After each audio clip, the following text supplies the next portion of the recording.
Liftoff of mission 41D, first flight of the orbiter Discovery, and the shuttle has cleared the tower. Hey, what's going on, guys? Welcome to Health or High Water, and also what's going on to you guys, Lynanne and James. Welcome back. Hey, hey. Thanks for having us. Good to be back. Yes, our good friends are back in the house.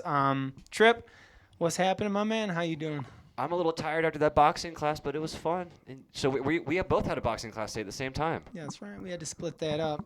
Yeah, to split it up is getting good. But yeah, I mean, we're doing great with these senior homes, and you know, our individualized programs are going really well. It's a really good time to be in business. I like it. Any news? Before we jump in, any news to report? We got some pretty big podcasts coming up. We have Phil McGoggin coming on. I believe he was a Super Bowl champion. We'll play with the Denver Broncos coming in. That should be the week of the 23rd coming in. We also have Humberto Ortega coming in. He's going to talk to us about what we need to do for insurance and death policies, because that was really big for my mom. She didn't have any of those kind of things when she had her accident. So we're going to talk about those kind of things. But we had a lot of good people coming on, and I'm excited about this podcast with y'all. And what about you, man? You got any news? Well, so number one, thanks for listening. Thanks for tuning in, guys. We always appreciate it. And then also thanks to you guys for coming back. If you haven't, go back and listen. I want to say, I'm going to get it wrong, but there was an episode. Season one where we had you guys on, which was really fun and a good time. Could you briefly just go in? For the listeners, go back and listen to that podcast. Number one, it was fantastic. A lot about biohacking, all about health and wellness, we talked ice baths, we talked about like neuro stuff, we talked breath work. Yeah, we talked about so many like really good things about how to take care of your body. We talked about some traumatic events that you had gone through and inspired you, and a lot of really good stuff. So definitely for the listeners, go back. Let's give them a recap if they haven't heard it about what you guys do for a living, what makes you unique, and where you're coming from. Yeah, so actually since we last chatted, we started a new company called Healthcare Elevation Partners that is committed to really helping elevate healthcare as well as other industry leaders by helping them achieve higher levels of the foundational elements that drive success, which are health. And then CARE stands for community and communication, awareness, relationships, and executing bold action. Because without that action, we don't ever see success. Nice. And when you started that since I saw you last? Okay. Yeah, we started that at the beginning of this year. Okay. And have really been focusing more on physician coaching, specifically neurosurgeons, and also healthcare leaders. Speaking at several conferences and events and leadership workshops and seminars, and there's been several that we've been doing some just fun workshops and keynotes at, talking about ways to become more innovative, addressing a lot of the challenges that are in the healthcare industry right now, but with economic shifts that we're seeing in multiple industries, it's really important to be able to help our teams become more innovative in their thought process so that they're better able to adapt and address some of the challenges that are slowing down the business growth, as well as a lot of the changes that they're being forced to embrace that maybe they're not as apt to get behind, and really giving some useful tools to be able to embrace those changes. Interesting. What brought that on? Did you see a need for that? Was it a conversation with you guys that you had? Yeah, so Lynanne actually has been working with physicians, since she left her full-time position in healthcare a few years ago. And then at the beginning of this year, we realized that it was time to make a full business out of that. And so she's in the process right now. I advise her, and I had launched a new model in my business of consulting for equity. So I'm basically, Lynanne is, in addition to being one of my best friends and business partners in another company, I helped her form this company to be able to actually create her own direct-to-doctor community. Because right now, one of the biggest challenges is that reimbursement rates continue to decline as costs continue to rise. Yep. I mean, not just in healthcare, but basically across the board. Everything. And these hospitals are, even though they can understand the impact of high-performance coaching, communication, leadership training, they're not willing to actually make the investment in it a lot of times, at least not without a lot of red tape to go through. And so what we determined is that it's going to be better for us to go straight to the physicians who have their own decision-making ability and financial capabilities to invest in themselves, and be able to let them know that, hey, we've presented this to your hospital and they're not investing in you. Yeah. If you don't invest in you, nobody's going to invest in you. Yeah. Yeah. And so she's actually launching that community, I think in October, correct? So she's going to begin hosting 2-day live mastermind events every single month. Wow. And then for the select few who do actually go through that process and are determined to be a good fit, she's going to provide an opportunity to come into a 12-month community after that.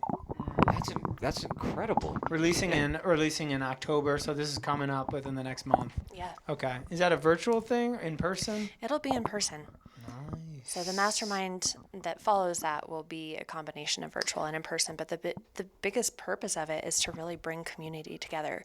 That's something that I saw time and time again when I was in healthcare, and now with the physicians that I coach, is they don't necessarily have that community to go to when they're stressed or when they're feeling really alone and dealing with some of the challenges that they're up against.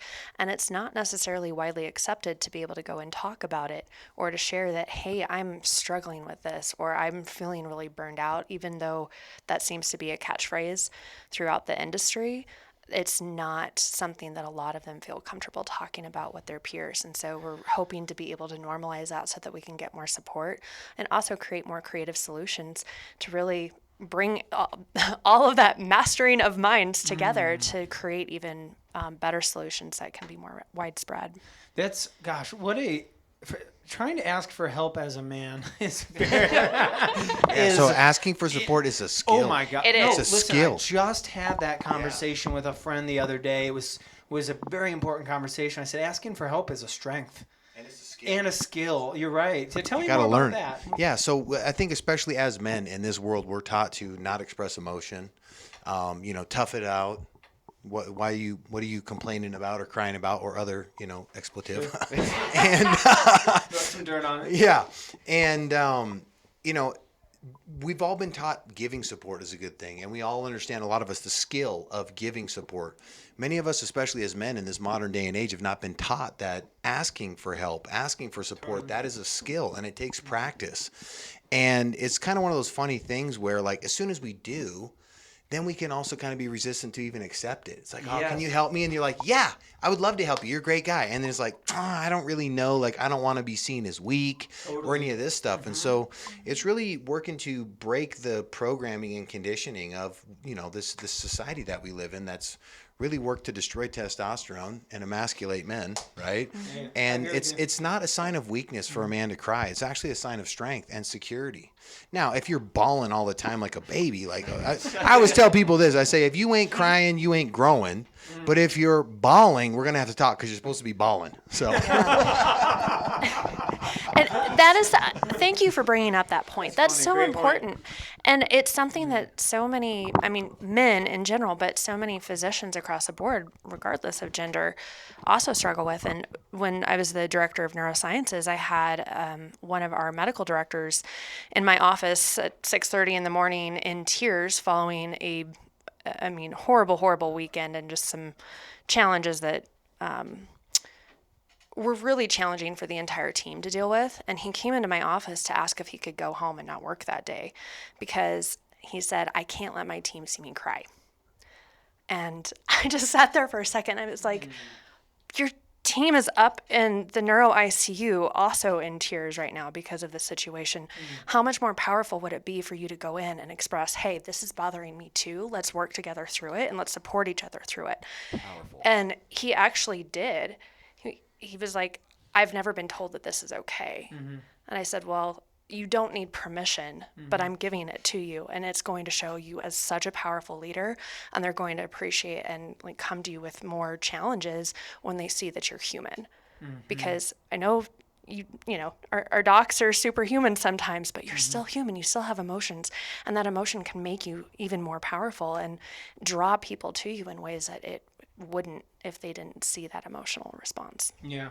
Is that part of the community? Do you have is there a mission statement that you have, or is that part of what you're trying to, or what you're creating is a group of, like you said, mastermind. You mentioned the word mastermind. Yeah. Tell me more about, I'm trying to get a grasp of you're going after doctors or physicians. Obviously, it's a really difficult job. A lot of stress, right? Tons of stress. Is that sort of what you're approaching? Hey, let's manage stress. Is it like all encompassing? Yeah, it's really about creating that whole person. And the goal, something that's been on my heart for years and years and years, is that I want to be able to help good physicians become great. And you do that by learning to master really the traits of high performance and the habits of high performance, which start with your mindset, which start with getting clarity. Why am I doing this?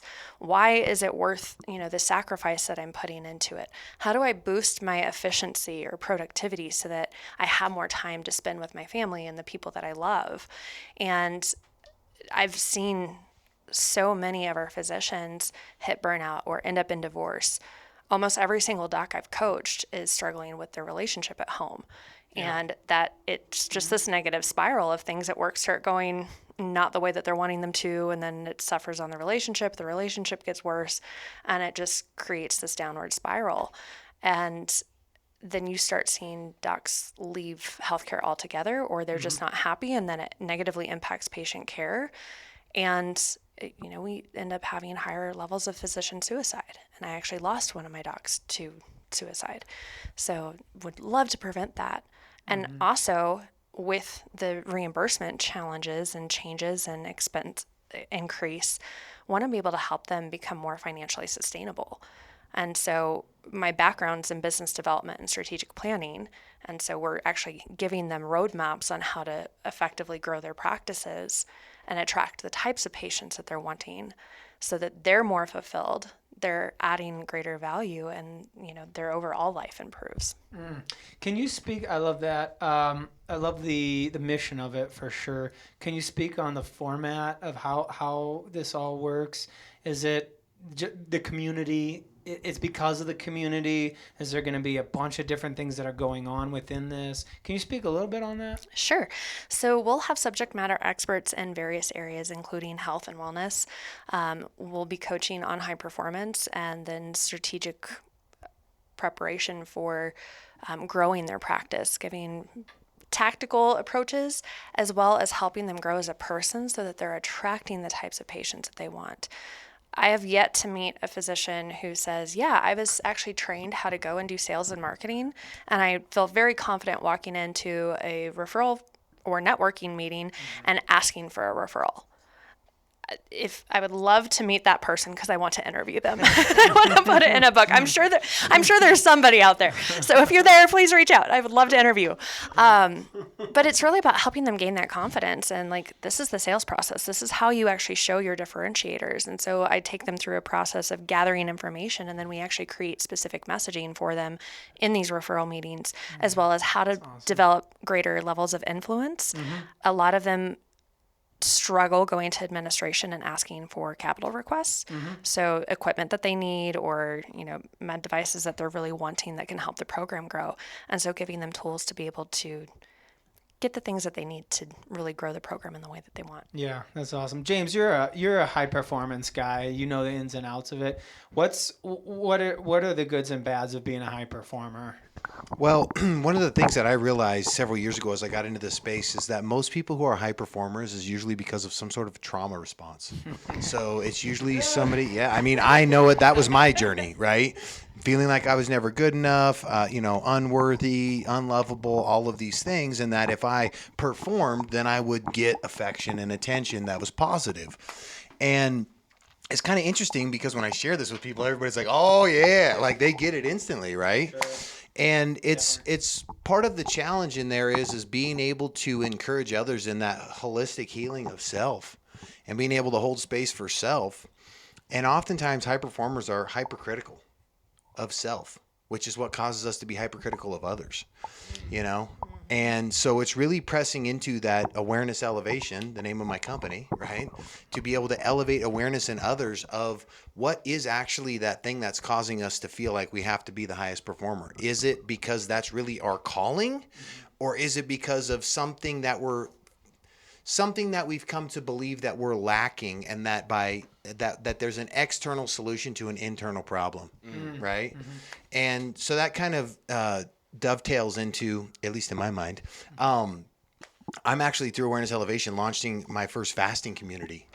Nice. Yeah, later this year. So I'm going to begin hosting live events on a monthly basis virtually for people to be able to join in these fasting and prayer journeys. And I'll do over 100 days this year of 24 hours or more of water only fasting. I just did an 8-day. Thank you. I just did an 8-day consecutive day fast in July, and I did 12 in August. 12 days of fasting? Yeah, where you water didn't have only. Yeah. Water only. Yeah, and the most I done was 13 last December, actually, a little while after we How first much met you weight guys. did you lose? Well, that's another interesting thing. So my body has been more adapted to fasting now. It knows what to do. Yeah. And I also learned this really new protocol recently from my coach, actually, to be able to program my subconscious mind through like a nighttime journaling process. And so like when I was fasting during this 12-day fast, I was literally just writing like, burn up body fat and unhealthy cells and like make my muscles jacked and huge. So no, and I'm saying that because He's serious. That's what I'm laughing.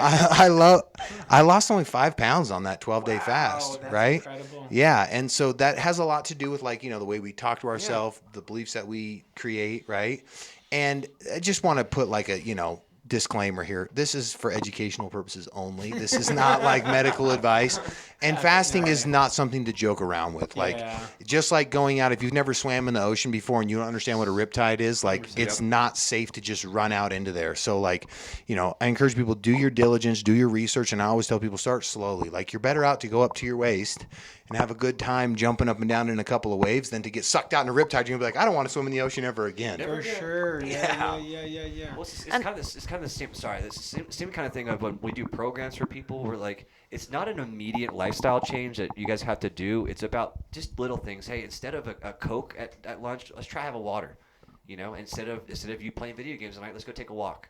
Those kind of things, because that's gonna really concrete that foundation of them staying with it. Because when you see someone just jumping in, like you said, they jump right back out about the same time. And you bring up a great point in there. So, obviously being in high performance and high performance coaches, we deal specifically in behavior change, right? And so then like, what is that core driver of behavior change, right? It's that compelling why, right? Okay, now there's actually a layer deeper than that behind the compelling why that we've recently become aware of. And it's actually our belief set. Right? Because the belief set is actually what's driving that compelling why. And so then when we talk about, so where do beliefs come from? Well, beliefs are just thoughts that have been thought so many times they become a belief. And usually they've had some kind of emotion put behind them or with them, right? So if you think of like a positive belief, it was usually because a thought was thought over and over. Like think about you guys opening this business, right? You were like, at some point, I'm sure you guys were like, I don't know if I can do this. Maybe we could do it. And we're like, we're doing it. And you started believing it. You're like, hey, we're doing it. Every day you'd get up and you'd come here into your building and you would serve your clients. Hey, we're doing it. And that positive belief got formed. Yeah. Same thing with negativity or fear or, other types of beliefs that can get formed is that we have a thought that hits and then we start thinking that thought a lot and then usually some type of emotional charge goes into that thought and then it becomes the belief, right? Do you think fasting, so you're starting this community, when is this already released? Or I haven't finalized it. I may be soft launching next week. Okay. And then it'll be like the full launch in October. Okay. And part of it is that like it's this kind of interesting process where like I know I need to be fasting during all of like the preparation and launch. Yeah. So I'm gearing up for this 21-day fast right now. Which is why I carry a little bit of extra fuel on me. Because seriously, like, I mean, there's a lot of times where I'm like, gosh, I want to be like, ripped 8-pack abs. But then I'll get into a deep fast and I'm like, bro, thank you so much for eating that extra rice and honey. What is it? So I wrestled back in high school. I loved it. So we obviously fasted a lot. I mean, we didn't call it that. Yeah. We were this. And that was dry fasting, to be clear here, too. 100% dry fasting. Yeah, it wasn't even water. Water was what you didn't want. And as I look back on it, I form a bond with a lot of wrestlers. I think wrestlers, it's sort of like almost like Marines or like military people. Like there's just that unspoken bond. And I think one of them was, how difficult the practices were and what you put your body through, but definitely food deprivation and water deprivation. There was like a bond there, I think, where you kind of respect somebody. For you, what is it you love about fasting? tons of benefits. Is there something you could put your finger on that Yeah. So for me, it's a fasting prayer actually. So, and it's a spiritual process for me. So there's definitely just like the physical, mechanical element of removing the food and substance. And then I also believe in my experience, it's a lot of spiritual component to it as well. And so for me, the fasting prayer, from what I've come to know about it, is this is how we truly activate our limitless supernatural abilities. And we can literally move mountains when we're operating in that space. And one of the things I love about it, so I don't know how much I shared with you guys the last time, but I dealt a lot with drug and alcohol, sex addiction, pornography, all these things in my life. I was always looking for a high, right? And like, it's like the most amazing high, and it doesn't do anything bad to you. Like fasting is like, I don't even know how to explain it other than like, I explain it kind of like surfing. It's like the first couple days you're got to swim out past the swell. You're going to get pounded. You're going to get rolled up. You're going to smack your head on the sand, all this stuff. Once you get out, though, those waves are like the most epic waves to surf. And so I love it for its healing benefits. I feel like I'm just on fire spiritually. Like I'm not even operating in the flesh. Like my brain is just like. Oh, for sure. He gets so many downloads, and it's just like fire comes out of his mouth. And the ideas, the like challenges to business things that we're going through, and he'll just be like, oh, I've got the solution here. This is exactly what we do. And it's just like an entire process of everything in like 5 minutes. It's crazy. I wonder if that has anything to do with like your body wanting food, and so you have to be actionable. I think survivability, right? Your body, the hormones, like, hey, I need to make things happen. I'm hungry. So it's just kind of, I wonder if that has anything to play. I think it can. I also think that we are just addicted to consumption. Like gluttony. I mean, this is like, it's crazy. And so many of us have so much ability. We could fast much more than we think, right? We've just been hypnotized into this consumerism model where like we got to continue, buying, consuming. Sugar, right. Carbs, sweet stuff. And like, I believe this is the way we were created at the beginning of creation. Like humans were installed with this divine capacity to heal ourselves, to fuel our bodies based on just endogenous substances, right? And then also like that fasting, feasting cycle, right? Like, we would make a kill. Yep. You'd have food for a few days, week or whatever, and you would eat it up. And then, maybe like if the Native Americans had made some pemmican or things like this where they could keep it with them, but then you had to go hunt again. Yeah. And nowadays it's just, freaking Uber Eats. I mean, dude, we could have like a thing delivered before the podcast is over. Maybe your mic might be off. Oh. That's okay. The mic, I saw it going a little dead. I was like, oh. That's okay. We got it. And there's no stopping me, Satan. We're getting this message out. There's always a room mic that'll capture it. Oh, I love it. Always. But I have to agree with that so much, because a lot of the stuff we do genetically here is based off of our ancestors, and there's a fat burning variant that's missing in a lot of white females called RS12678919, and it's basically saying that. Did you catch that, folks? Say that 5 times fast. There will be a test at the end of this. What was it? But it's basically saying that people, these especially white females, could do 7 hours worth of cardio and not burn the same amount of fat and build muscle as someone who does have that fat burning variant when they're doing a cardio exercise. So what this would be good for back in the day was, Northern Europe was cold. They needed that fat to survive. So how do we program around that is we do high intensity interval training, circuit-based training to get around those survival tools that we had back in the day. And I do agree with you guys. I do think we have to go back to some sort of that approach. Even with diets, when someone's like, what should I do to diet? It's like, well, back in the day, we'd have a kill, and then we'd eat, and then we'd find a blueberry bush, and then we'd go do that, and it would be, slow and steady throughout the day. So I love what you guys are coming about that from a mental side. It's awesome. Yeah, and also too, like Lynanne is, since I met her a couple years ago, she's been jumping into fasting, and she regularly does at least 1 or 2 days, usually once a month. And just a disclaimer here, like females, if you're listening to this and you're interested in fasting, like be extra careful beyond even males, because of the period cycle, the menstrual cycle. You have to be careful. So Lynanne, why don't you speak about that? It changes so much, and when I first got into it, we didn't realize what the differences were. While I wasn't trying to keep up with his, at that point, 13-day fast, at least all in one go, I was wanting to get into it a little bit more. I'd been exposed to to mold and had some neurologic issues and was working on healing my body. And so I went in to do a 3-day fast, and about 17, 18 hours in, all of a sudden I felt like I couldn't lift my arms. And I realized that I was 2 days before my period was supposed to start. And that is the window where our bodies actually really need carbs. And hadn't even thought to look into all of that. I was just so determined and honestly kind of in brain fog from all of the mold exposure that I was like, I have to do something. I don't care.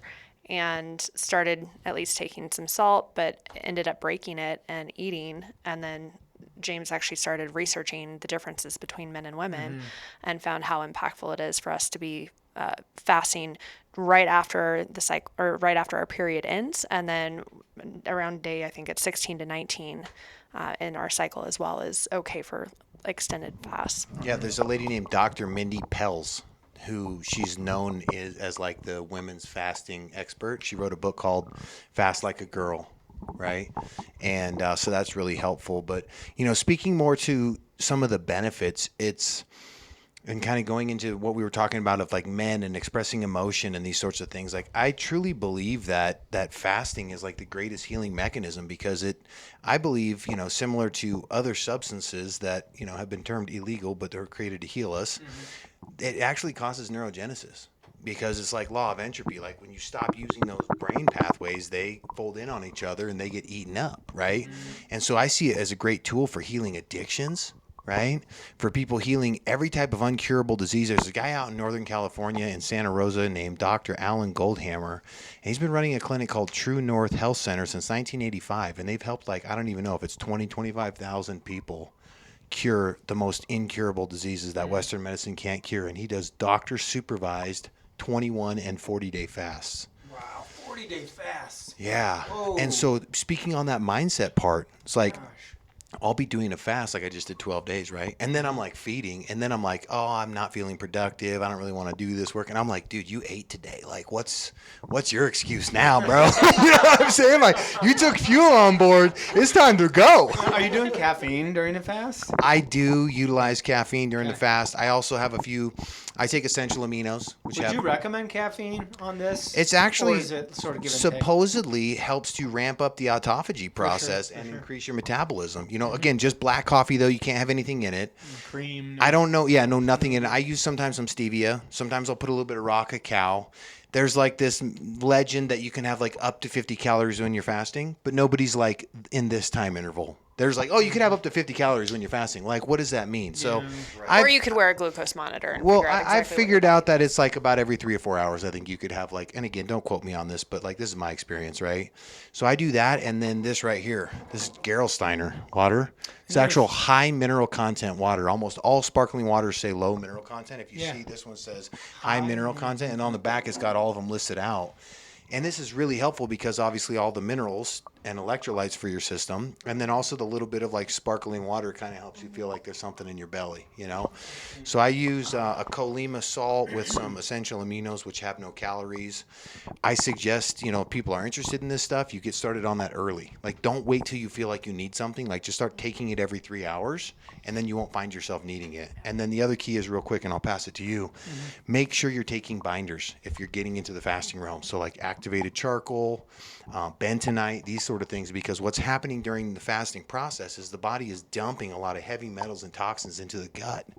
And if we don't have binders in there to latch onto those and get them out of our system, it can actually recirculate into our brain and like cause more damage than good. Thank you. I was going to say that's the perfect segue into why you're doing this fasting thing. So if you're out there listening, don't just jump in randomly, I'd say, and maybe you guys can agree or disagree with me on this. Don't jump in randomly and just go, hey, I'm just going to go, X amount of time without food. Probably look somebody up, find a way to get into it. Yeah, totally. Do your research. I mean, obviously people can look me up. However, it's, there's good information that's out there. And I always encourage people, like, start small. Don't get caught to the mechanism of thinking like, oh, it's got to be this many hours. Like, pay attention and be in tune with your body. And if your body's telling you to break it, break it. It's, it's not a contest. There's, what's the saying? Like, nothing to hide, nothing to prove, right? And, especially because a lot of people get into fasting for like vanity reasons, right? They're like, oh, I want to lose weight or, look younger, skin and this kind of stuff.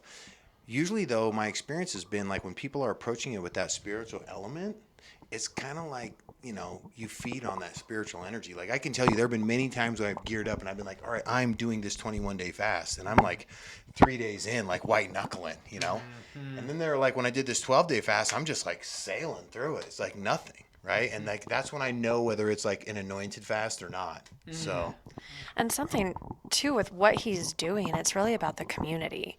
So the days where I try to do it without the encouragement, without the support, without the prayer covering, it was really difficult. But if I would call him and say, hey, this is what I'm doing, like, will you pray with me? Will you encourage me? It was such a different experience.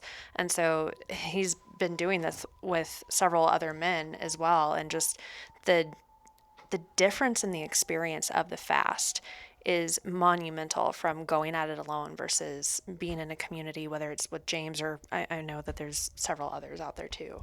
Yeah, I think that's a human being thing too. And don't worry, Trip, I won't get too into the weeds, I know.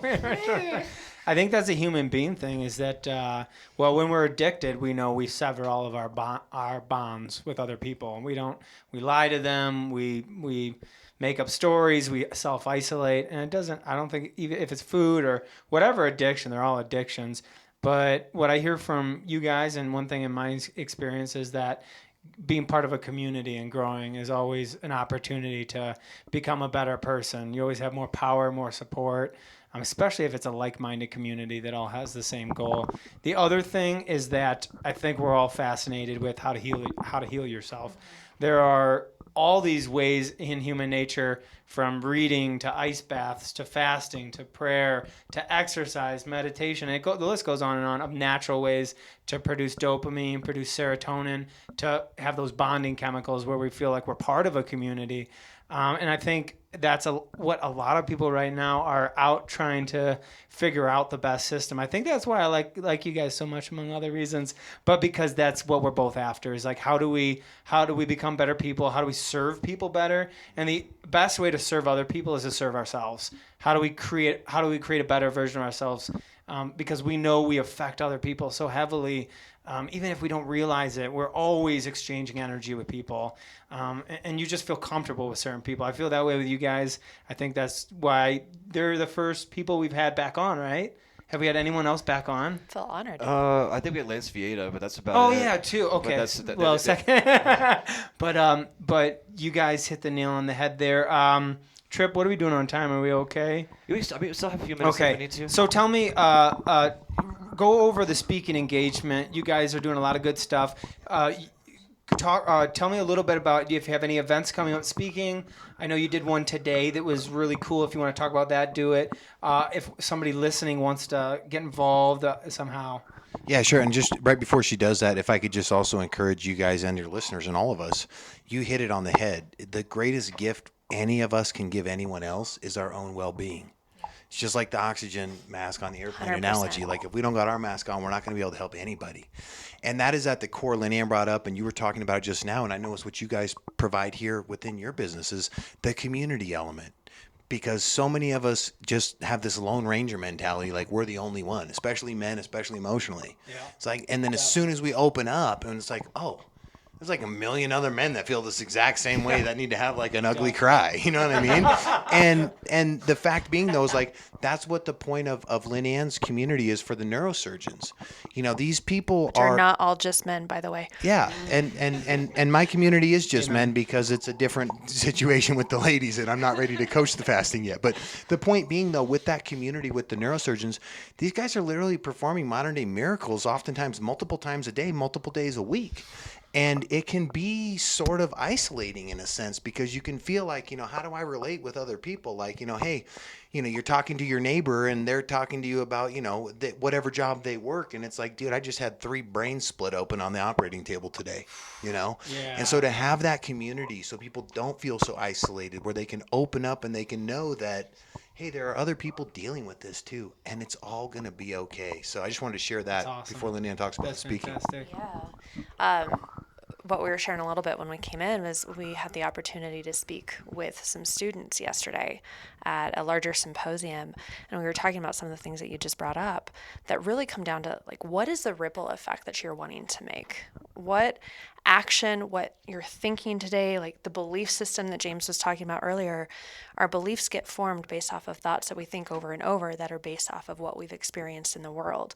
But we become so much more powerful when we learn how to actually question those beliefs and say, is this really true? And does it mean what I think it means or the meaning that I'm giving to it?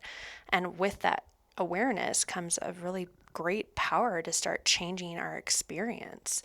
And it's not that going into, when you're going out into the nursing homes or the senior care facilities, it's not that anything that you're doing is going to directly change like an experience that they're having, but they start to see you, they get excited, they hear you come in and play ukulele and start singing, and the meaning that they start to give to that experience is, oh my gosh, this is going to be fun, and they look forward to it, and it just creates more energy and ability for them to thrive.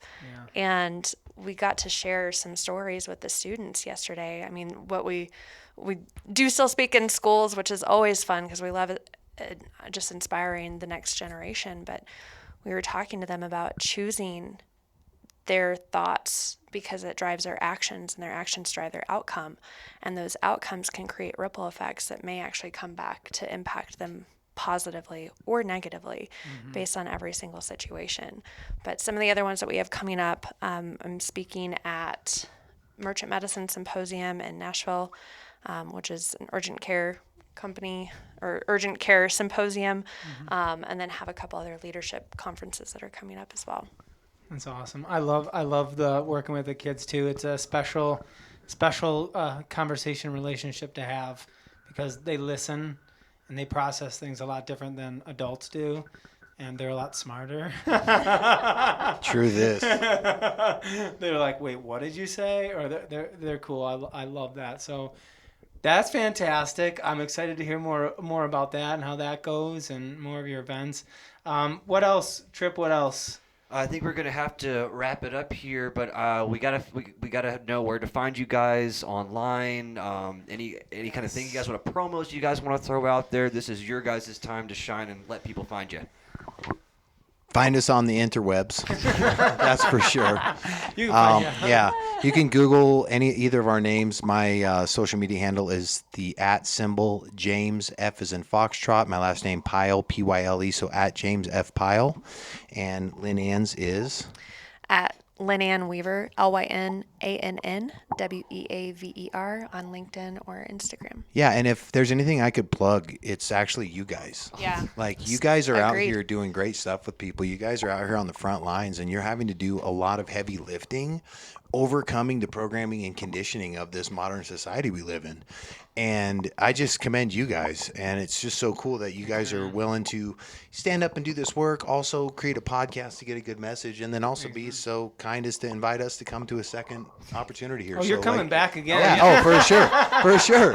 And yeah, I just want to encourage people, if you've just found this podcast and you don't know about Trip and Brett, check these guys out. These guys are really good quality people, and there's a lot of people out there. There's basically two types of coaches in the world, okay? There's the coaches who are really, really good coaches and aren't that great at sales and marketing, and then there's these sales and marketing charlatans that suck at coaching, but they're just rip-off maestros, right? And so it's that's the space that Lynanne and I have been in. It's we're really, really good coaches, and we've been building more of our sales and marketing expertise, right? 100%. And I would rather find people that are that good quality person that I know I could trust with something as important as my health. Yeah. And you guys are those guys, and you guys are out here. And I also know you guys are good at sales and marketing, and you know what you're doing entrepreneurially. I just want to encourage people to check these guys out, share this episode with other people, and get in touch. That's awesome. Yeah. Thank you so much. Amazing. I second that. Amazing words. Definitely. Let's do another one. I can't wait next time. I'm going to sign up for your fast. You let me know. Send me the website, and I'll get logged in. Done. I've been wanting to get back on that. Thanks again, guys. You guys rock. You guys are Thank awesome. you guys. Thank God you. bless. Thank you to the listeners. Let's spread the message and share it with your friends. See you next time. Bye.